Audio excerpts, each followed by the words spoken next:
बंजारा समाज ने रविवार को किलेश्वर महादेव मंदिर परिसर में पत्रकार वार्ता का आयोजन किया, जिसमें उन्होंने बताया कि सीएम शिवराज सिंह चौहान 31 अगस्त को विमुक्त दिवस पर वर्चुअल संवाद करेंगे, जिसमें बंजारा समाज भी अपनी प्रमुख मांगे रखेंगे। बंजारा समाज के पदाधिकारियों ने रविवार को किलेश्वर महादेव मंदिर पर प्रेस कॉन्फ्रेंस का आयोजन किया, जिसमें बताया कि 15 अगस्त 1947 को देश आजाद हो गया था, लेकिन देश की 193 जातियां, जिन्हें 5 साल 16 दिन बाद 31 अगस्त 1992 में आज़ादी मिल सकी थी, इसलिए सभी 193 जातियां 31 अगस्त को विमुक्त दिवस के रूप में मनाती है।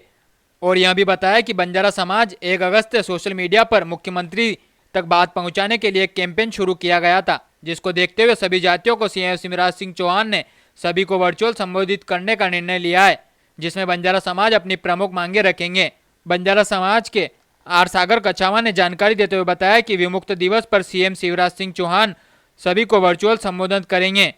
जिसमें वह अपनी समाज की प्रमुख मांगे रखेंगे, जिसमें महाराष्ट्र पैटर्न पर समाज को आरक्षण देने की उनकी प्रमुख मांग होगी। समाज के लोग पढ़ लिख नहीं पाते हैं, इसके लिए तहसील स्तर पर हॉस्टल खोले जाने की भी मांग करेंगे, और समाज के जो गांव राजस्व रिकॉर्ड में दर्ज नहीं है उन्हें रिकॉर्ड में दर्ज कराने की भी उनकी प्रमुख मांग होगी। 31 अगस्त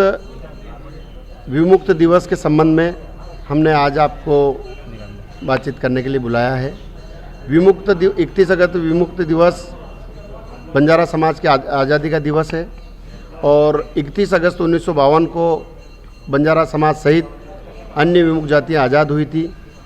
उससे पहले 15 अगस्त 1947 और 31 अगस्त 1952 के बीच 5 साल 16 दिन तक ये देशभक्त जातियाँ 193 जातियाँ, जिनने देश को आज़ाद कराने में अपना महत्वपूर्ण योगदान दिया, देश के लिए लड़ाई लड़ी, और देश के लिए लड़ाई लड़ने वाले सैनिकों को अस्त्र शस्त्र मुहैया कराने वाली जातियाँ 5 साल 16 दिन तक जंगलों में भटकती रही। उनको 31 अगस्त 1952 को आज़ाद किया गया। इस कारण इस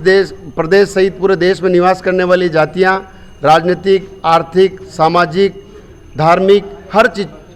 क्षेत्र में पिछड़ गई। इसलिए अब हम वर्तमान समय में सोशल मीडिया से जुड़े हुए सभी साथियों के साथ मिलकर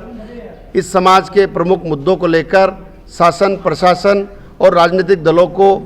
हमारे हक और अधिकार को बताने के लिए जागरूक कर रहे हैं। हमने 1 अगस्त से आज तक सोशल मीडिया के ऊपर एक अभियान चलाया कि माननीय मुख्यमंत्री जी 31 अगस्त 1952 को आप हमारे आज़ादी के पर्व को मनाइए, और भोपाल में एक वर्चुअल सभा आयोजित करके आप हमारे समाज के लोगों को संबोधित कीजिए और हमारी जो प्रमुख मांगे हैं उन पर विचार कीजिए। महाराष्ट्र पैटर्न पर जो हमको आरक्षण दिया जाता है, मध्य प्रदेश में बंजारा समाज सहित विमुक्त जातियों को महाराष्ट्र पैटर्न पर आरक्षण दिया जाए, ये हमारी प्रमुख मांग है। दूसरी मांग, हमारे समाज के लोग, हमारे बच्चे ज़्यादा पढ़ नहीं पाते हैं, इसके लिए तहसील स्तर पर छात्रावास खोले जाए। हमारे समाज के गांव राजस्व रिकॉर्ड में दर्ज नहीं है, इसलिए हमारे समाज के गांवों को राजस्व रिकॉर्ड में दर्ज किए जाए। हमारे समाज के लोग वर्षों से खेती कर रहे हैं, उनके पास ज़मीन है, लेकिन ज़मीन के उनकी शिक्षा के अभाव के कारण बंजारा समाज के लोग अपना राजस्व रिकॉर्ड में नाम दर्ज नहीं कर पाए, इसलिए उनको उनकी ज़मीन का मालिकाना हक दिया जाए।